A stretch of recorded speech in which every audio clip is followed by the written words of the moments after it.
Hi guys, it's me, Simply Sheeta. Today is Friday, July 17th, and I'm here to talk about my VSG journey. I'm almost at a year. Can you believe it's been a year?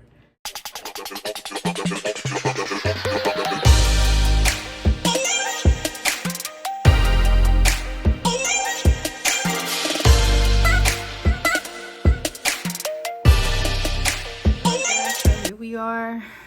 It's the 17th of July, and I know it's been a while since I've been on, but life's been crazy. I don't have to tell you that. I know that, you're living on the same planet I am. You're seeing the same things that I'm seeing. You're hearing the same things that I'm hearing, and life has simply been crazy. A little too crazy for me. And my social media activity, if you follow me on Instagram, has been non-existent. I just really haven't been on a lot of platforms and making videos and taking pictures. So here I am today. I thought it is time. This has been on my to-do list far too long. Touching base with my subscribers, making a video, letting people know I'm still around, I'm still alive, and I'm still here ready to talk to you guys about my VSG journey. So I'm almost at a year. Post-op on the 31st, I will be 1 year. 1 year has gone by. Can you believe it? It's been a crazy year, but I'm here. July 31st, 2019, I had my VSG surgery at Penn Presbyterian Hospital in Philadelphia, PA. I actually had to think about that, so you have to excuse the little craziness. At the start of my journey, when I first began the Penn Bariatric program, I weighed 328 pounds. My back hurt. I could not walk any distance. My knees were beginning to hurt. I had all kinds of pre-diabetes and all these pre-issues, My blood pressure was high, and I was probably close to death. Definitely the biggest I've ever been. I felt it. I looked it, and I really just felt there was time for me to make changes, which is what I did when I entered their program in January of 2019. So, my surgery was performed by Dr. Gary Corris, and on that date, I got down to 308 pounds. So I lost 20 pounds on my own throughout the process, which I was grateful for, because the main thing was not to gain, but I actually lost, which was good. Had my surgery, and today the last time I weighed myself actually was this morning. I weighed myself before I made my video. Duh, I always do that. And I weighed 237 pounds, guys. Yes. So I'm almost there. I'm almost at my goal of losing, of course, 100 pounds. But am I going to make it by the end of the year? Probably not. I know. No, ain't no. I've lost 91 pounds in a year. I've never done that. I've never done it. And I'm excited. And I'm happy because I feel great. Because my knees don't hurt, my back don't hurt, my blood pressure is normal, and I feel happy and excited about life, which was my point in getting VSG. My point was never to be skinny. Some people are actually working to be skinny. That's their thing. Oh, I want to be thin. I want to be thin. That was never for me. It was about being active. It was about being able to do things that I could no longer do before. Since I've seen you guys, I've ridden bikes. I bought roller skates. I've only skated once in the house so far, but I have them, and my intention is to reintroduce myself to roller skating. Fingers crossed I don't break something, but yeah. I can't even tell you guys how much I've done in my house, which is my little way to work out. And for the most part, I just have genuinely turned my life around and the way I see life.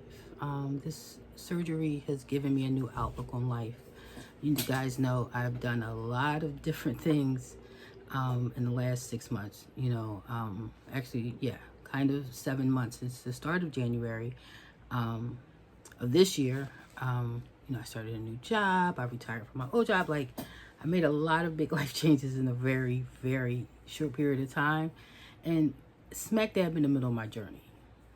And that's kind of what I want to talk to you guys about.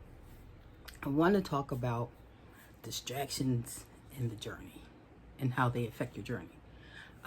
Life has been distracting. We are living in unprecedented times right now. We have things going on that have never happened in our lifetime. It's insane to think that we were in a position where we could not even go out at a point. And even though things are reopening today, we're also very aware that the coronavirus cases are steadily rising, and we are nowhere near out of the woods with this thing. As a result, not to make excuses, but it really caused a ripple down effect in how I was able to do what I needed and wanted to do with my journey. Not just my journey, my life, in a lot of different ways, good and bad. The bottom line is the distraction is what I think is the hardest part about having VSG surgery. When I began my journey, I remember watching videos and people would be like, it's hard. And I'd be like, how is it hard? I mean, the physical part, your body is going to adjust to eating 2 to 3 ounces of food, period. There's no way around it. You could try to eat past that threshold, but you will be sick. And me personally, I know it's not worth it. I have done it. It's not worth it. It's never been worth it to try to eat, no matter how good it is. It's just not worth it. But I digress. When you have something that takes focus, and it takes focus so you can learn new habits, habits that you are going to ingrain into the rest of your life, having something like a pandemic is enough to distract you. I decided to put in my pandemic bowl retirement and a new job, which really, really distracted me. And it knocked me off my square, as my dad used to say. It really just knocked my focus off, and it made those little habits that you develop pre-op and in the first couple of months of post-op, when you start feeling normal again, those habits are the things that make you go, oh shoot, that's right, I had VSG surgery. And by those habits, I'm talking about protein, taking your vitamins, and drinking your water. I have done a piss-ass job of staying consistent with those 3 things, which is why I know I haven't lost as much as I should have, which is why I know I started to have issues that I did not have before, like I started grinding my teeth at night, which after researching, I realized was due to vitamin deficiency.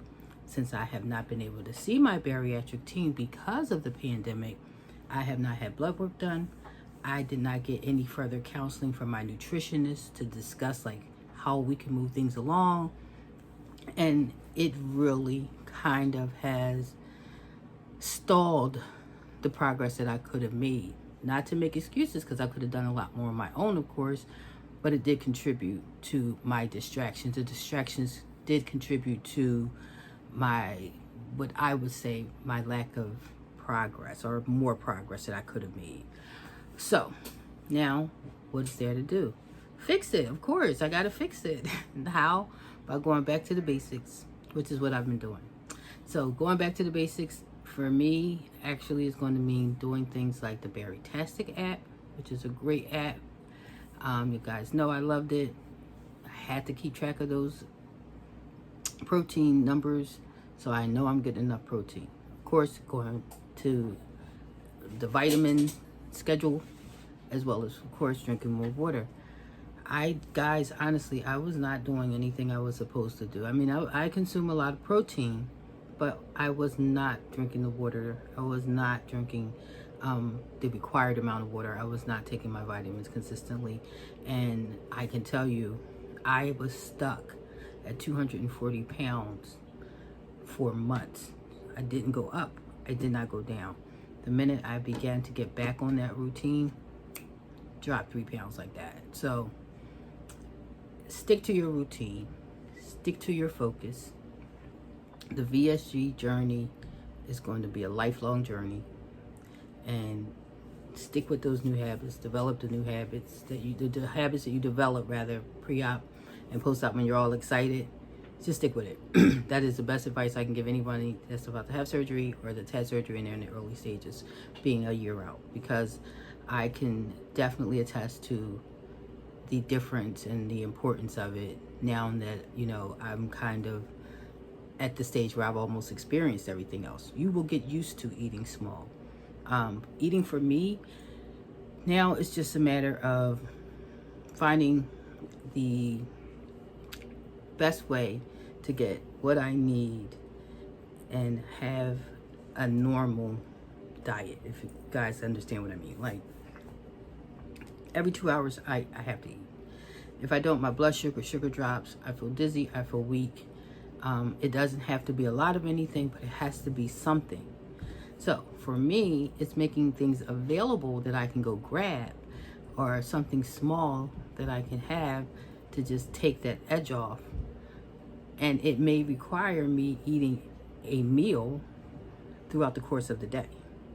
So I can get the vegetable as well. So maybe I can get some carbs. So maybe, you know, I can double up on protein because I have a plate of food that would be like a typical meal, you know, starch, vegetable, protein.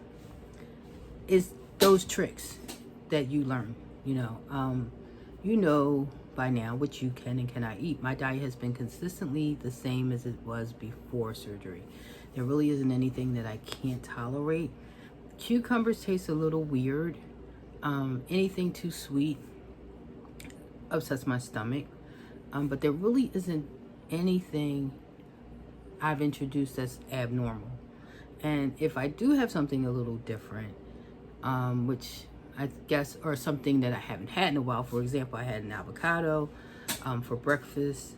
I do it at home, so if it has any adverse reactions, it's happening at home. You know what I mean? So life pretty much, guys, at this point is as normal as it can be, except the fact that your life is not surrounded by food. My life is not food-based. You know, it's not about me going to restaurants and enjoying myself. You know, I go to the mall now to actually, well, when we could go to the mall, or if I could go somewhere, it's about me going out and doing an activity. It's not about, oh, let's see, you know, what the menu is, what restaurants are over there so we can figure out what we're going to eat. It's different. You know, my biggest job, honestly, is trying to keep food waste down. Like, that's my biggest gripe. I have tons of things in my freezer because I hate to waste food. You know, and your freezer's your friend. One thing you will learn during, you know, when you become a VSG patient is how to cook small and how to preserve food, unless you don't mind wasting, which I hate. That's my biggest gripe with VSG. It's just, you know, wasting food. So I try to share everything, or I try to just prepare small amounts. But I'm going to do a what I eat in a day video. Not really what I eat in a day video, but I want to showcase portion size and show you guys kind of what I have every day, or the amount of food I eat a day, just to give you a general idea of what it's like a year out. I'm also going to insert a slideshow of pictures. Now, I am doing this because, again, I haven't been on Instagram. I really don't take a lot of pictures, but I did take some pictures of myself today, and my daughter had a couple. And I'm going to provide a slideshow so you guys can see what I look like. Full body shots as well. For the most part, I am, in my opinion, still a plus size woman. I still look plus size. I wear an extra large shirt. I honestly don't know what size pants I wear right now. I know I can't fit the 22s that I used to have. I've donated most of those. But because I wear a lot of tights now, I haven't gone anywhere. So I think the smallest pair of jeans I have right now in my closet might be an 18. I've gotten into a 16. It was tight, but I haven't been in it in a while, so I don't even know. But for the most part, I feel like if you knew me 15 years ago, or even 20 years ago, let's see. Yeah, if you knew me 20 years ago, I look relatively like I did 20 years ago. I might be a little bit smaller, but for the most part, I don't look any different. So anyone that hasn't seen me in 20 years probably wouldn't notice anything other than, okay, you got older. if you knew me 10 years ago, you can see the noticeable difference. So some of the pictures that I'm going to show with the before and after are pictures that were taken within the last 10 years, 15 years. And I want to do side by side so you can see the difference. Because again, in my personal opinion, I am still a plus size woman. I guess I'm gonna always be a plus size woman mentally anyway. But I think that if I was to stand next to an average size 8, size 10 woman, I'm still a big girl. But I'm gonna let you guys be the judge, show you the pictures, and again, it doesn't take anything away from how I feel about myself. I always thought I was fabulous at any size, but just feeling fabulous is a whole different.